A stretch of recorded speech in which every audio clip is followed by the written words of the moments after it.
What's up, guys? Funniest thing happened to me today. I went into a store to look for a new video camera for my YouTube videos. And out of the corner of my eye, I saw this little gem here, and I just had to have it. I have quite a few handguns, but I'm really looking to grow my collection more towards the classic side of things, and the nostalgia type of guns. So when I saw the gun, I asked the gentleman behind the counter if he knew exactly what year this gun was made, and he thought early 80s. So I looked the gun all over, did all the tech tests, function tests, and figuring, not knowing much about the Smith & Wesson old K-frame revolvers, I'd go home and do a little bit of research, and I found out a lot of interesting information, and I just figured I'd pass it on to you and tell you a little bit about the history of the Model 15. So this is the Smith & Wesson Model 15.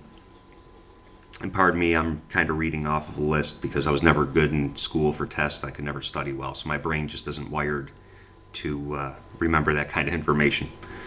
So it's the Model 15, and it's also commonly known as the K-38 Combat Masterpiece. In 1957, Smith & Wesson, they dropped, on all the revolvers, they dropped the nameplates and they went with numerical model numbers. Why, I don't know. I really like the name Combat Masterpiece. I think it's great that a company would actually call a product of theirs a masterpiece. So the production run on the Model 15 was from 1949 to 1999.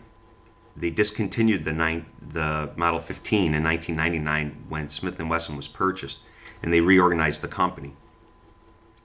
But however, they did do a limited run in 2001, 2002. Very few numbers, though, from what I gather. And they called that their Heritage Series. And just recently, 2011, they introduced the series Model 1510. And it's funny about the Smith & Wessons. Every time they had a production change, they would just add a dash with like a number suffix to it. So this particular gun is the 15-3, and the production change on this particular model was a screw in the sight.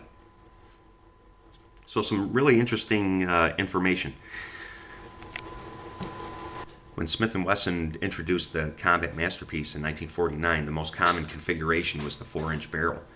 They didn't start producing the 2-inch barrel until 1964, and they stopped producing them in 1988. This particular model has a pin barrel, and the information I found out is they stopped pinning their barrels in 1982. So when the gentleman told me it was an early 80s gun, it kind of piqued my interest, but now I thought, ooh, it could be a lot older than 20 years or so, and it just, it looks a little bit older. So I did some more research, and with the serial numbers, there's people online that can actually have books for Smith & Wesson to go back with their serial numbers, and it'll give you all the detailed information, year it was made. And from what numerous people have told me, the gun was produced in 1972. So it's going to be 40 years old come January, and I'll tell you, I think it's in better shape than I am, and I'm 42. That's the Model 15. There's the information for you. I hope I didn't bore you too much. I just thought maybe some of you guys would like to know. Pretty interesting history behind this model.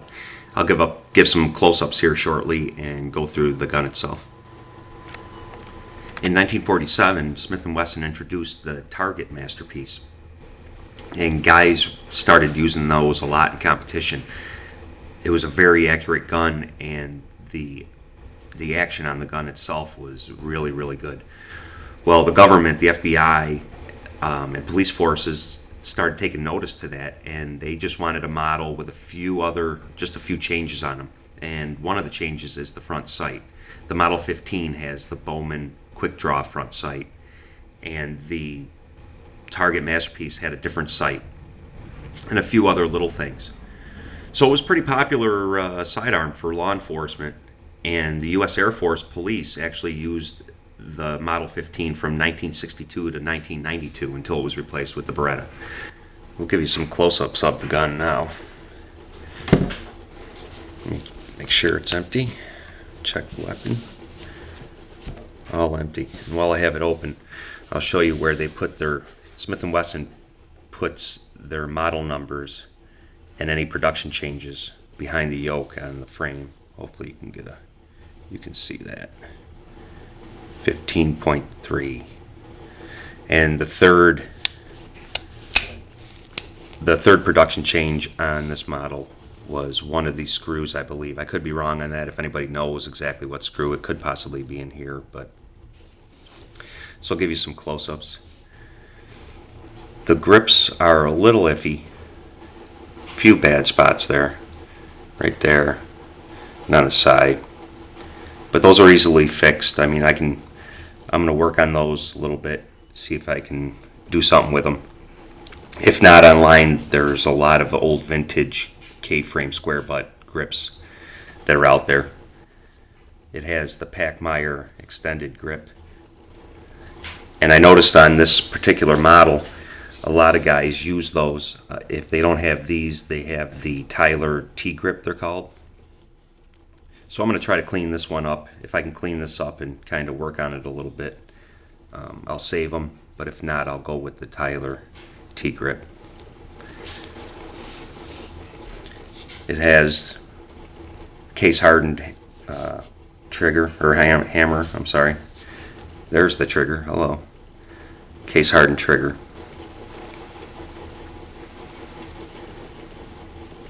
It has the micrometer style rear sight. It's adjustable for windage and elevation. And this is the Bowman quick sight, they call it. Just a single blade. But it really has a nice sight picture.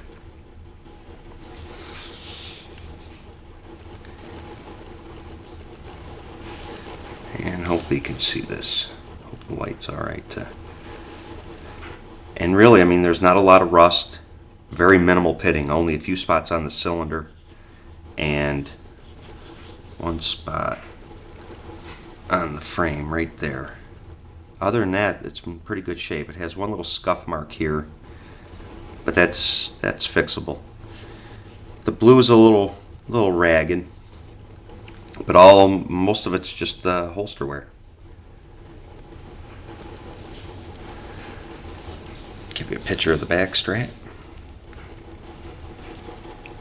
So she's in really good shape for being almost 40 years old.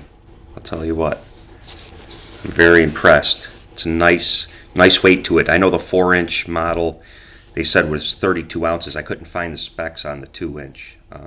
But I'm thinking maybe 30 ounces or something. Overall length is 8 inches. Adjustable trigger stop.